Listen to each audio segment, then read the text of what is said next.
नमस्कार दोस्तों, मैं advocate Vishnudhari Singh legal channel में आप सभी दर्शकों का स्वागत करता हूं।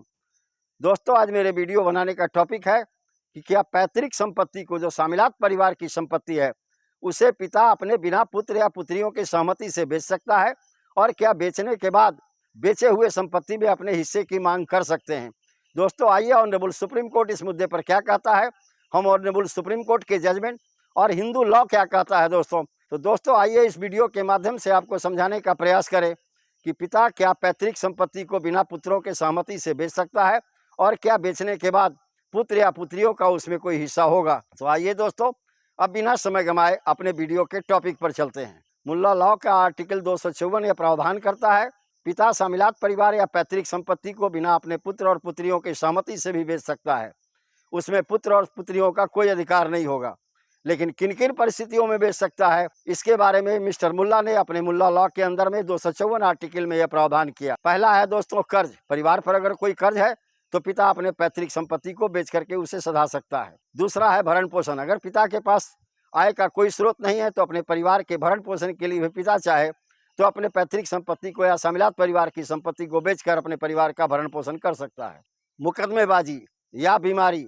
अगर कोई मुकदमेबाजी परिवार में है या कोई परिवार का सदस्य बीमार है, वैसी परिस्थिति में पिता अपने पैतृक संपत्ति को बेच करके मुकदमेबाजी या बीमारी में खर्च कर सकता है। इसमें भी किसी बाल बच्चे से पूछने का कोई समस्या नहीं है दोस्तों।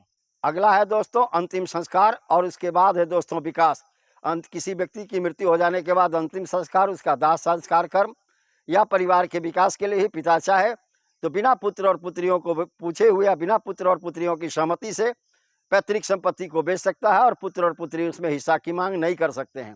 दोस्तों, नए कानून के अनुसार, हिंदू सक्सेशन एक्ट के अनुसार 1956 के अनुसार, आप लोगों को साधारणतः यह वीडियो के माध्यम से या कानून के रूप में बताया गया होगा कि पिता अगर परिवार की शामिलात संपत्ति को बेच दे तो पुत्र न्यायालय में जाकर के टाइटल डिक्लेरेशन शूट करके उसे कैंसिल करा सकता है और अपना हिस्सा प्राप्त कर सकता है।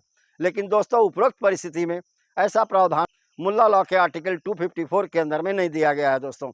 अब दोस्तों आइए देखते हैं इस पर ऑनरेबल सुप्रीम कोर्ट क्या कहता है अपने जजमेंट के माध्यम से। केस का टाइटल है दोस्तों केहर सिंह ब्राह्मण चिंदर कौर। इसका सिविल अपील नंबर है दोस्तों 3264/2011। डेट ऑफ जजमेंट है दोस्तों 20 अगस्त 2018। दोस्तों, उपरोक्त केस में ऑनरेबल सुप्रीम कोर्ट ने यह प्रावधान दिया, पिता पैतृक संपत्ति को बिना पुत्र और पुत्रियों की सहमति से बेच सकता है, लेकिन कुछ रिस्ट्रिक्शन के साथ।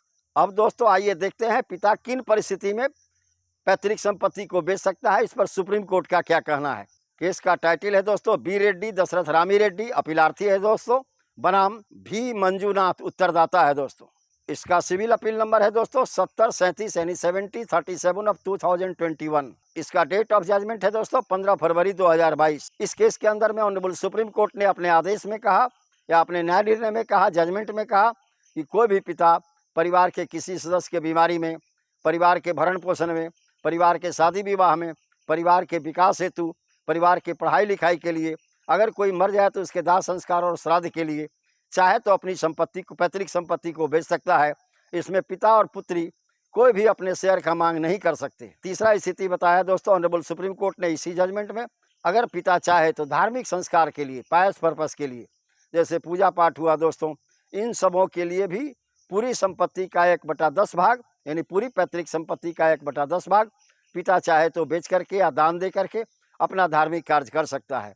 केहर सिंह और बी दशरथ रेड्डी के मामले में, इन दोनों केसों में ऑनरेबल सुप्रीम कोर्ट ने यह प्रावधान दिया कि पिता चाहे तो पैतृक संपत्ति को बेच सकता है, लेकिन उसके लिए कुछ कंडीशन अप्लाई हैं दोस्तों। साधारणतः ऐसे पिता अपनी संपत्ति को अय्यासी के लिए या किसी अन्य कार्य के लिए बेच देते हैं। वैसी परिस्थिति में पुत्र या पुत्री को पूरा अधिकार है कि वहाँ सिविल कोर्ट में जाकर टाइटल डिक्लेरेशन सूट का मुकदमा पिता और खरीदने वाले पर करके उसे न्यायालय से कैंसिल कराकर अपना हिस्सा प्राप्त कर ले। लेकिन उपरोक्त परिस्थितियों में जिसका वर्णन उपरोक्त जजमेंट में और मुल्ला ने अपने हिंदू लॉ के आर्टिकल 254 में प्रावधान किया, जिसका वर्णन मैंने ऊपर कर दिया हूं दोस्तों, अगर इन परिस्थितियों में पिता अगर पैतृक संपत्ति बेचता है तो उसमें पुत्र और पुत्रियों का कोई अधिकार नहीं होगा और ना ही उसके सहमति की जरूरत पड़ेगी। तो धन्यवाद दोस्तों।